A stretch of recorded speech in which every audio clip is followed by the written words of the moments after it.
Hello again, Tigers fans. Your boy Herndo with you. Don't forget to hit that like and subscribe button, please, and thank you.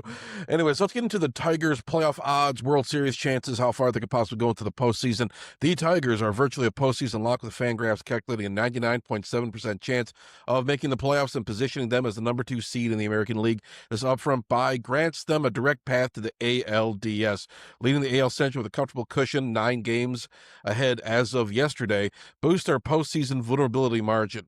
Let's take a look at some of the other odds they got here. As of September 2nd, 2025, the Detroit Tigers World Series odds range from plus 800 to plus 950 across major sport books. That means if you bet $100 on the Tigers to win the World Series, you can win, and they win the World Series, you can win as much as $950. This places them atop contenders American League, behind only the New York Yankees on some sites. Why the Yankees are higher than them, I have no idea. Overview the odds for the 2025 World Series here. The current 2025 World Series odds for the Tigers reflected their strong position AL Central Division leader. Caesar Sportsbook says plus 800. ESPN Bet says plus 900. FanDuel plus 900. OddsShark plus 950. Bet US is plus 850.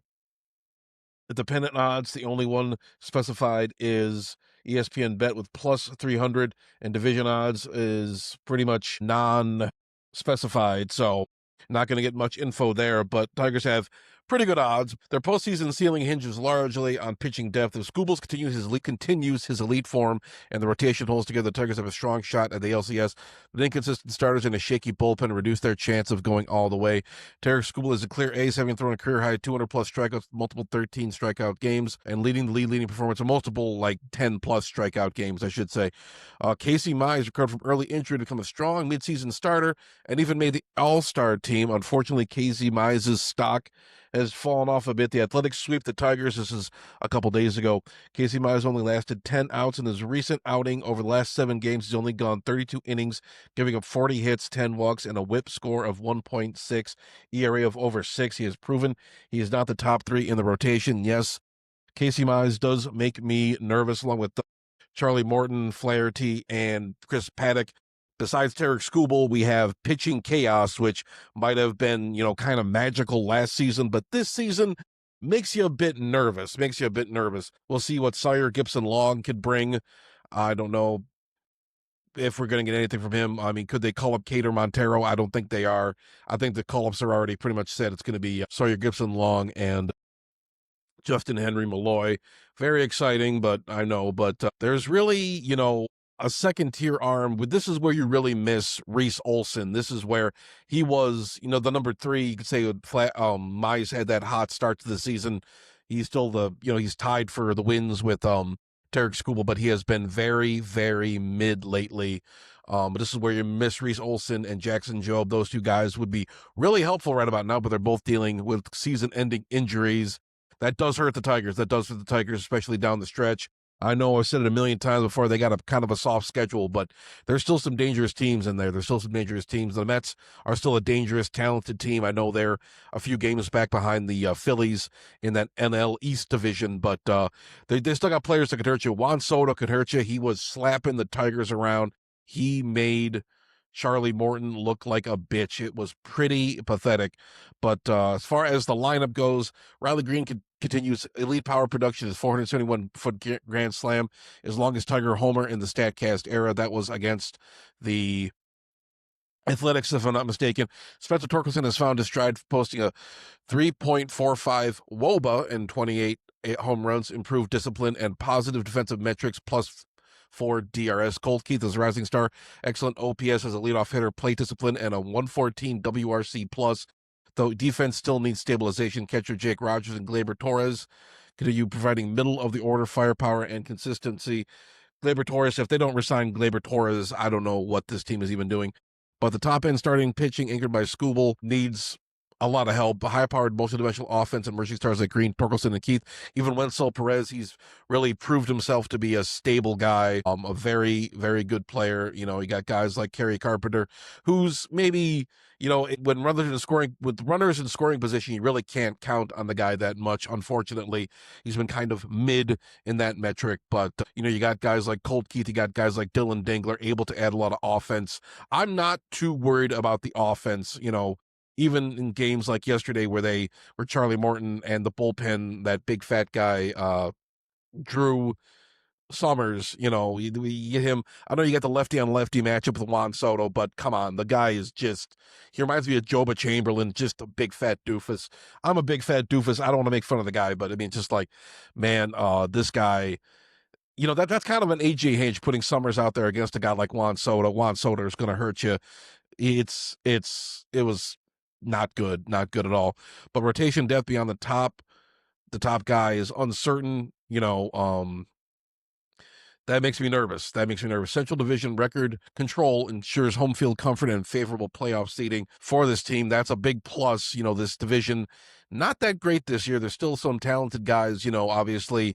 Um, the Royals proving themselves second best team in this division. They got guys like, Michael Garcia. They got guys like, Bobby Witt Jr. They got guys like Pasquantino can really, really hurt you. And they've given the Tigers some trouble here and there, but the Tigers have mostly controlled them. We got we got another series against the Cleveland Guardians coming up pretty soon. I'm not too worried about them. They kind of had a hot start. I think they were like 21-7 in the month of from July to August, but they've kind of fallen off a cliff, and their offense has been sputtering lately. I've been paying attention to the last few games, but we're definitely not worried about the Guardians. Remember when they pulled within 5 of us, and it was just like between a month they gained like 9 games on us or something. It was just a real mess. Or they gained just about 9 games on us. It was pretty crazy, and now they've kind of fallen back, in the division, and we're not really worried about them anymore. Nobody's really scared about the Guardians.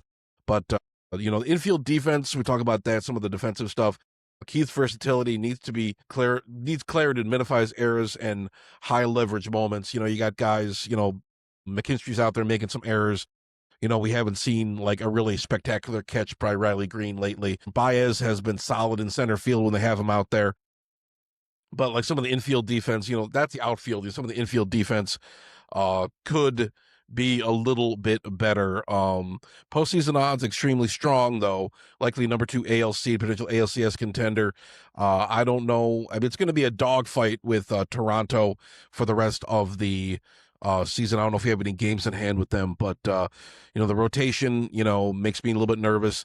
The bullpen is they've been really good. They posted a sub-3 ERA in August, obviously anchored by Kyle Finnegan. But overall, this season, they are 25th in effectiveness league-wide, posing late-game vulnerability. So the bullpen down the stretch, they have been improving lately. Additions like, Montero, he's a little bit shaky, but he's taking care of business. Canely, he's had 4 straight scoreless appearances, so he looks like he's, kind of getting back into form. We'll see what other guys can do, but the bullpen I'm not super worried about, but the defense, it's improving. Positional clarity and error control still needed. They still need to tighten up a little bit as far as defense goes. Their lineup is deep and balanced, mix of power, discipline, and rising talent. A lot of the offense is one area. I know they got shut out in a few of these games the last month or so. They just looked especially against like these journeyman lefties. They really can't seem to get going against them. It's kind of crazy how some crappy pitcher will just like totally stymie the offense. But we'll see how they do. I don't know. I hate to say it. I don't know if this team really has what it takes to win the World Series. I don't know if they can go deep in the postseason. The rotation is my biggest worry here. Besides Skubal, who do we really have that can be consistent? Who isn't really falling off? Who can, Flaherty, you don't know if he's going to have 9 strikeouts or he's going to get up, like he's going to be kicked out after giving up 6 runs in the third. Same thing with Morton. Morton showed flashes. Chris Paddock shown flashes. I thought Paddock was going to be more solid, but the rotation is my biggest concern. I know that's one thing. Scott Harris probably wasn't, counting on the start of the season, but it's just one of those things that makes me go a little bit like this. I don't know. Are they going to get booted out in the ALDS? I'm not sure. We'll see how it all goes, though. We'll see how it all goes because they got this division locked up. First division win since 2014, 23 games left. I think their magic number's down to 17 or 16. I'm not 100% certain. But what do you guys think? Let me know. How far do you think the Tigers are going to get in the postseason? Do you think they're going to be true World Series contenders? Do you think they still need a little bit of help? Do you think this is their year? And if they don't get it done this year, do you still think the World Series window is open? Personally, I think it is. This is a homegrown team, a lot of talent coming down the pipeline. You're going to have guys like McGonigal and Max Clark in the lineup, in the coming couple of years. But yeah, let me know what you think. Thank you for watching. That's going to do it for me. Please subscribe to Detroit Fan Forum. Subscribe to Hermdo. We got tons of baseball, football, hockey, basketball, college football content coming your way. But that's all I got for you guys for right now. Thank you again, and I'll talk to you guys later. Go Tigers.